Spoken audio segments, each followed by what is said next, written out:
Hello, everyone. I am Greg Gilio, the principal of Homestead High School, and here with another weekly video message.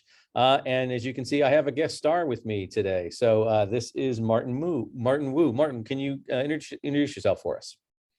Yes, of course. Thank you, Mr. Jolio, for the opportunity to be with you today. My name is Martin. I am currently the president of our FBLA chapter. I am also the Interdistrict Council Vice President and one of the representatives here at Homestead, and I have been for the past 3 years. So it's a great opportunity for me to be here today. Absolutely. So busy guy, but thank you for all your participation in all those great activities. You actually came to me a couple days ago because you said you had watched last week's video, and when I was answering the question about parent participation, the PTSA participation in some of the FBLA and ASB activities, and you were heavily involved in both of those. So you were hoping to kind of give a student perspective on what was going on and what happening. So I thought I'd give you some time to go ahead and do that for us. So take it away. Absolutely. So I would like to begin by just addressing the awesome partnership that the PTSA and the groups that I help lead that were mentioned have thus far established. The leadership teams within both the PTSA as well as within our student government and FBLA are involved in one of the most unified and supportive years of community service initiatives to date that we've seen. Secondly, I'd love to bring clarity to the untenable myth that our student leadership has been hindered by the initiation of the partnership with the PTSA. Personally, I've been the incumbent student in charge of the canned food drive for the past 3 years, even reinventing the program my sophomore year. I vividly remember running home from the bus stop to prepare before each day's collection and spending countless hours on spreadsheets and emails getting the drive ready. So previously, the drive would simply consist of a collection done in the classrooms, and we would send the donations off to the Sunnyvale Community Service Agency.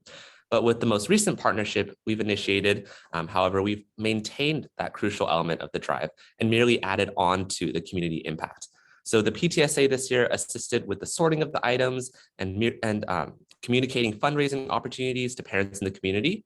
And while only the adults were visible for the distribution of the food packages, this action was done out of a necessity of confidentiality, something that my passionate and hardworking team never considered overstepping onto. What did not change, however, was the 100+ collective hours our leadership staff spent on bringing boxes of food and personal hygiene items from across campus and sorting the items, or my constant revisions and communication with staff and spreadsheets alike. And lastly, Multicultural Week, the other event addressed in the comment, maintains that it's by students, for students, and with students. Our clubs are involved as one of the largest components of the event, organizing their own booths and garnering interest from the student body into these incredible cultures that they have to represent here. And lastly, ASB is still facilitating the event, and the event itself is a great opportunity for students to explore other cultures. And lastly, to address our Future Business Leaders of America chapter, our community service project chairs actually laid out for me the division of labor amongst themselves and the supportive PTSA staff who assisted with the CS Projects event. Now, our students are the leaders of their own projects.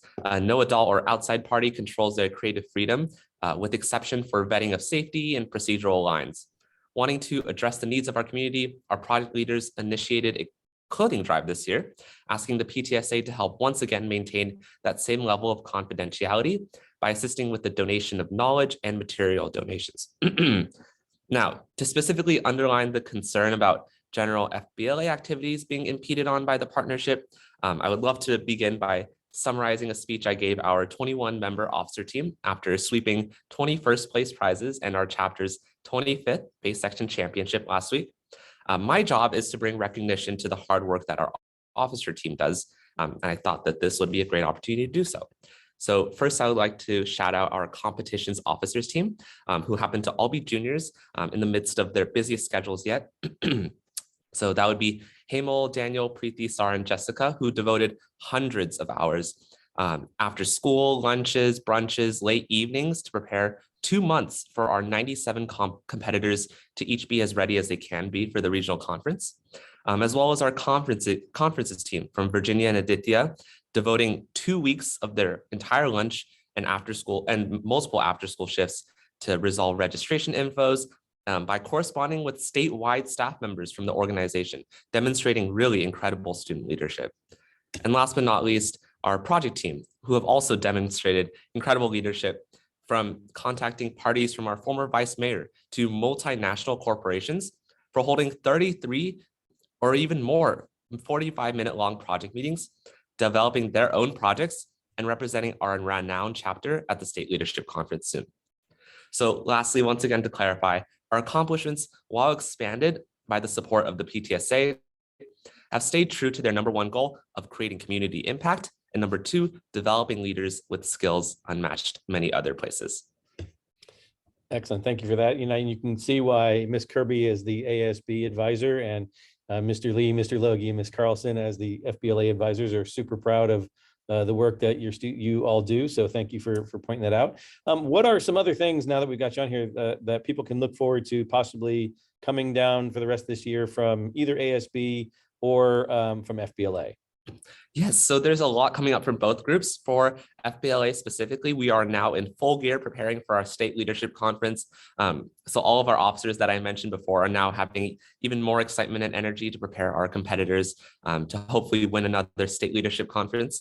And our projects are wrapping up their projects, and they'll be having either culmination events or being able to present their achievements very soon.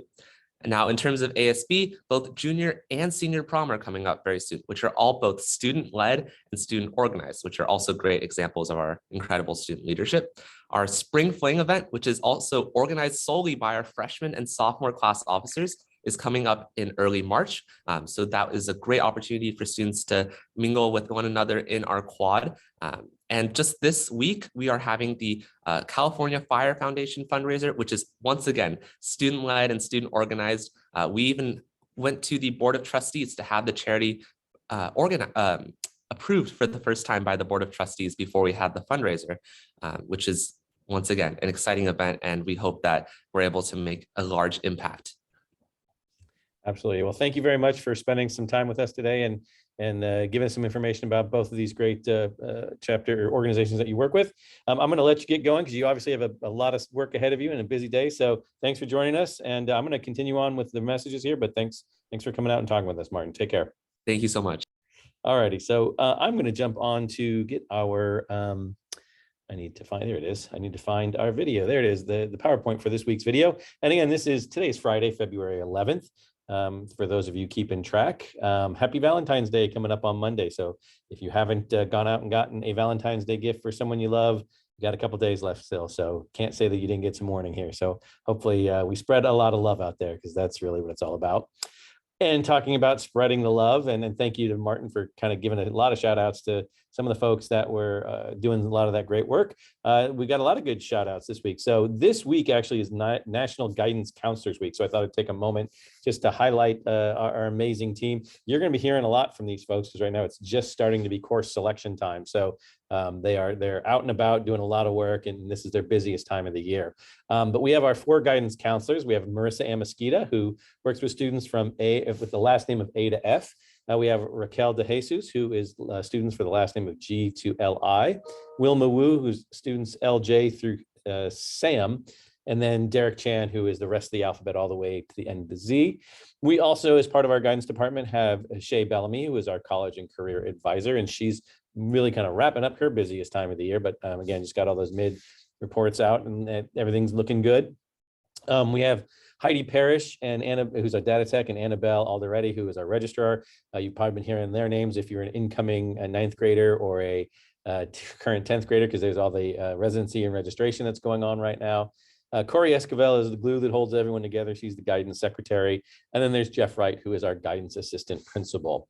And kind of connected to our guidance department, but maybe not exactly there, but I'd also like to give them a shout out since it's Guidance Counselor Week. We have our school-based therapists, our trio of amazing people who help out our students, both in the general ed population and the special ed population, and they help out in crises. They help out when anything's going on. So Sarah Lloyd, Shabby Afsham, and Don Pretium. They've been awesome. So thank you for all that.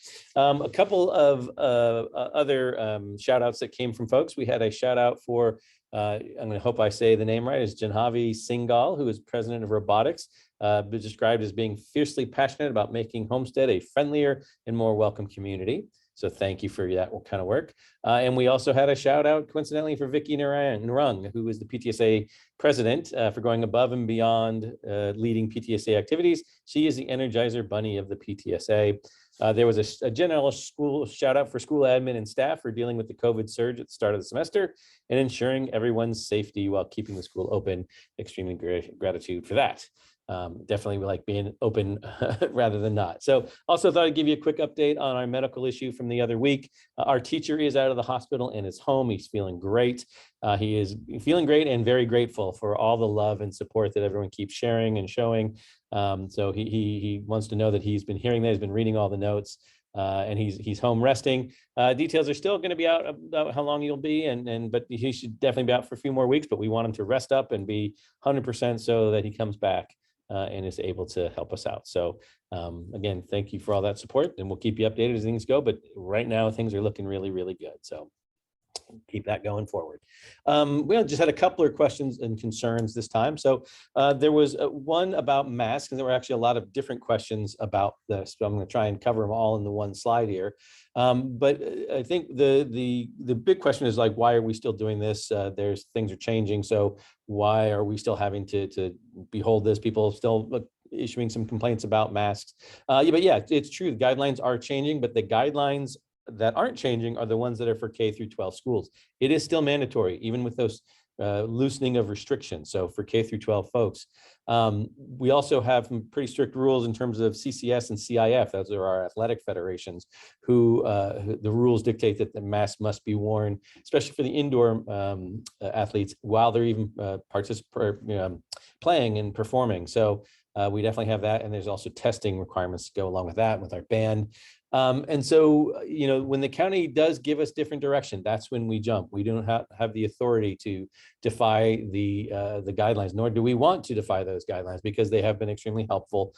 And we think they've done a good job in helping us reduce the number of Omicron that we've had lately, but also, the Omicron cases that we're seeing are coming from the outside and they're not spreading once they get here to campus. So that has been a good thing, but we have not been given any guidance yet to start changing that. And now our district does require masks to be worn outdoors, which is a little bit more extreme. Now we do have the right to be more strict than we do have the authority to be less strict. So in being more strict, the reason why we've done this, and I've said this a few times, but I'm gonna still say it. I actually wanted to take a picture of it, but I figured I probably shouldn't put a picture of our students out online.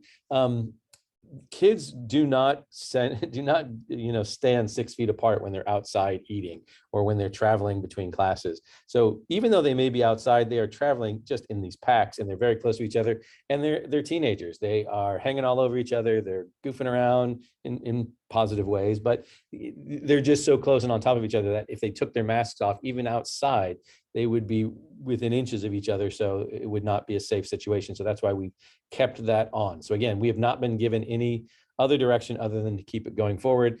And our district still has made that the outside masks mandatory. I know we're all getting sick of it. I know we're all getting tired of it. But again, we don't have that freedom and choice right now. So we are going to keep following forward. There were some questions about, my son's 18, they want to be able to opt out of this, or I'm done with this, can I just be done? And actually, no, you can't be done with it. There is no opt-out option unless you have a medical issue. And that's a specific reason as why you can't wear a mask.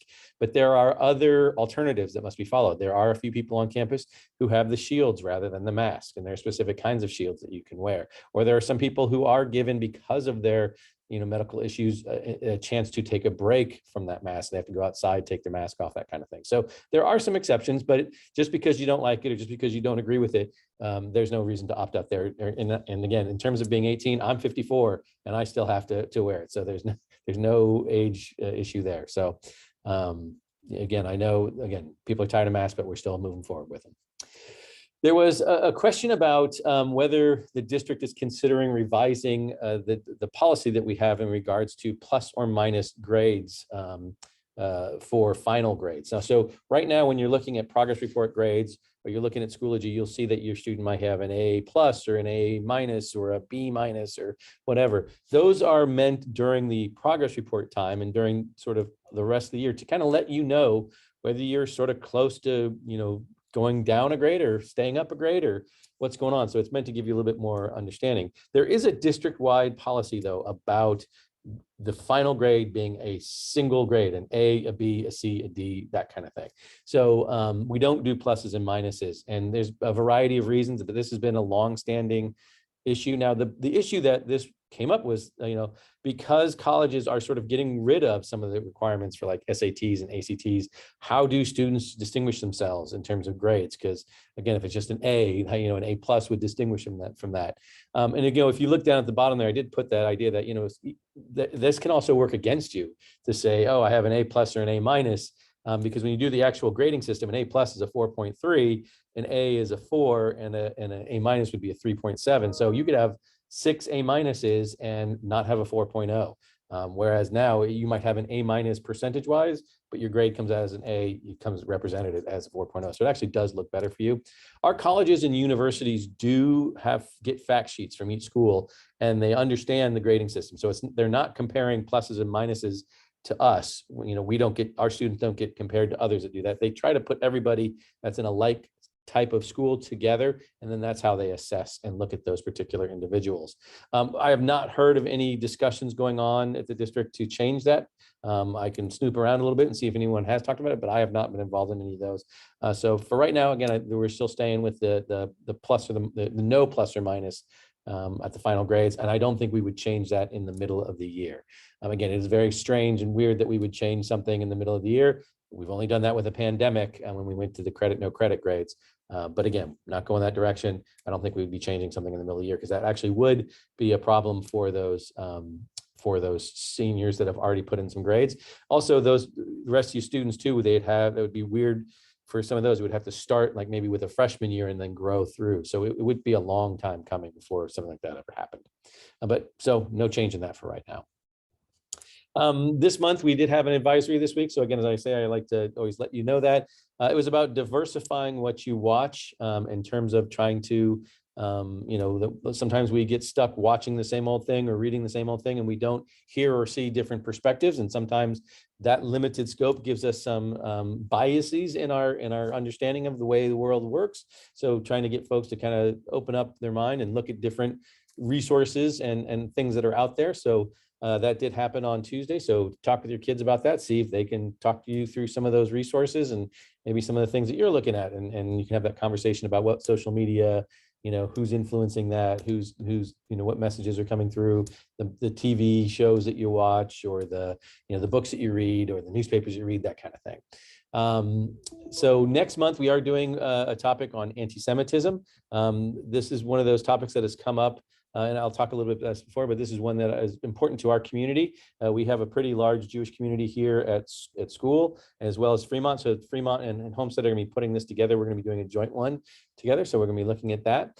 But I did get a question about, can't some of these advisories deal with other topics? The last few of them have dealt with ones that deal with anti-racism or anti-bias. Ones before first semester, we did things on, getting to know you, resources in the community, mental health, that kind of thing. So we do it on more than just anti-racism, but this is one of the biggest areas where we do sort of talk about anti-racism and anti-bias. There's plenty of great topics out there. We only have 10 advisory times that we can use in the year, so we do have to pick and choose. And how we picked and chose some of these was, we did a survey here at Homestead, and then also there was a district-wide survey that asked people to give us suggestions. All the principals sat down at one of our weekly principals meetings and went through the topics that were the big ones. And we kind of said, okay, these are the ones people are asking for. Let's actually do some advisories on those.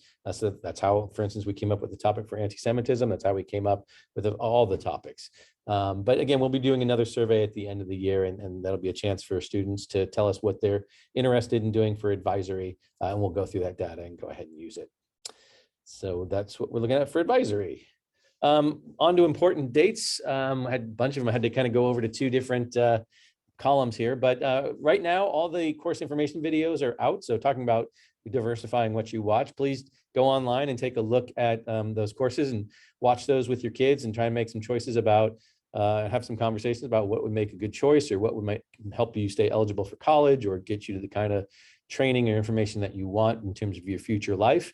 So those are available now. And again, on the 15th and 18th, if you jump down a couple there, you'll see that there's going to be some question and answer sessions on Zoom for students during tutorial. So they can actually, if you have questions, say about one of the electives and you want to know a little bit more, you can jump on the Q&A there and get some information. And we're doing it over 2 days because some students might want to go to multiple Zooms. So it might be easier to go do that over a couple days. We do have the Homestead Orchestra Festival happening on the 12th. That's tomorrow. We have Cash for College on the 14th. There's also ones on the 16th and 28th. And as well, as I mentioned, it's Valentine's Day that day as well. The 18th is the end of the 4th grading period, which is the first progress report period of the second semester. Again, these are snapshots. You will see pluses and minuses on these. These are not final grades, but this is a chance for you to have an opportunity to have a conversation with your student, like, hey, it looks like you're missing a few things here. What's going on that brought your grade down, or how can we get your grade up? These would be good time to have communication with your, you still have a little bit of time before those are due. So maybe looking at Schoology right now and seeing what's missing, trying to get that work in if your teacher allows late work or revisions. And then also after that, if there's still some questions or concerns, having conversations, emails to your teachers saying, hey, what can I do? Or how do I make this up? That kind of thing. Those are the good questions to have. Right after that, we have the February break. So there's no school for the entire week of 2/21. Always nice to see a little break coming up. So looking forward to that one. Starting the week of 2/28, the end of February, we will be starting the course selection process. So you've gone through the videos, you've gone through the question and answers, you maybe had time to talk to teachers and think things over, then you start to make your first choice. It is a process, and I'll go over this a little bit more in one of the future videos, but you'll get a chance to select these. We'll look at them over, we'll send them back out to you saying, are you sure these are the classes you want? Through the verification process. Then you say, yes, these are the classes I want, or no, can you change this one? And then we start to use that to build the master schedule. And so once we get to that point, we really want to make sure we have as accurate a number as we can so that we're staffing correctly, we're giving the proper number of courses that need to happen, and we're able to put all those classes in the right spot. So very important part of our process here. And then I swear I got lost. Where am I? Oh, there we go. So March 14th, there is no school that day also. Just want to give you those who like to plan ahead, know that that will be a different schedule that week, but there's no school on that Monday. On the 16th of March, there is a community college night, and this is a district-wide event. It's usually very nicely attended by lots of folks. It is on Zoom this year. It's at 6:30 on that night. So pay attention to the announcements and look for the Zoom link that should be coming out soon, if it hasn't already come out. So that's important. And since we're talking about breaks, we got another one coming up for spring break on the week of April 18th. So those are our big important days coming up. So again, thank you to Martin for being our guest star today, and appreciate you guys paying attention. As always, please make sure you're sending me information, questions, shout outs, all that kind of fun stuff on my survey. And I look forward to having another chat with you next week. So take care, have a safe weekend, and happy Valentine's Day. Bye-bye.